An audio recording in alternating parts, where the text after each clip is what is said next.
bila kuchoka. Yani Jux ya Poi, imagine ameingia studio na mkali anaitwa Showday kutokea nchini Nigeria. Yule jamaa ambaye alitia vocal kali sana kwenye ngoma inaitwa Nakupenda ya TXC, Davido pamoja na Scott Mapuma, Zlatan, anakuambia nakupenda, nakukunda, nakupenda. Yes, bana, msanii Juma Jux, the African boy, ameingia studio na msanii kutokea nchini Nigeria anaitwa Showday, na it seems like there is something big inakuja. Sasa I say Jux, unajua mwaka huu wasanii wengine wasipokuwa makini atawagaragaza sana. Juzi tu ametoka kuperform kwenye show ambayo alikuwa amepanda kama guest performer. Show ilikuwa imeandaliwa na Stonebwoy. Sasa this time around huko London amekutana na Mnyamwezi anaitwa Showday, wameingia studio na kuna kitu kikubwa kinakuja wanapika.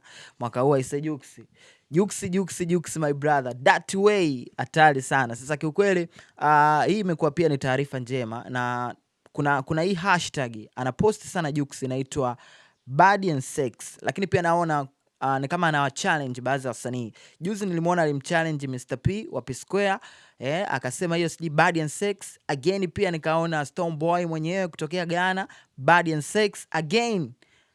Mnyamwezi anaitwa Showday pia Body and Sex. Sasa sielewi Body and Sex ni EP, album au single release. By the way, mimi nasubiri kwa hamu sana. Lakini pia ndugu zangu wa Nigeria, niwaambie tu kitu kimoja, sabi Jux.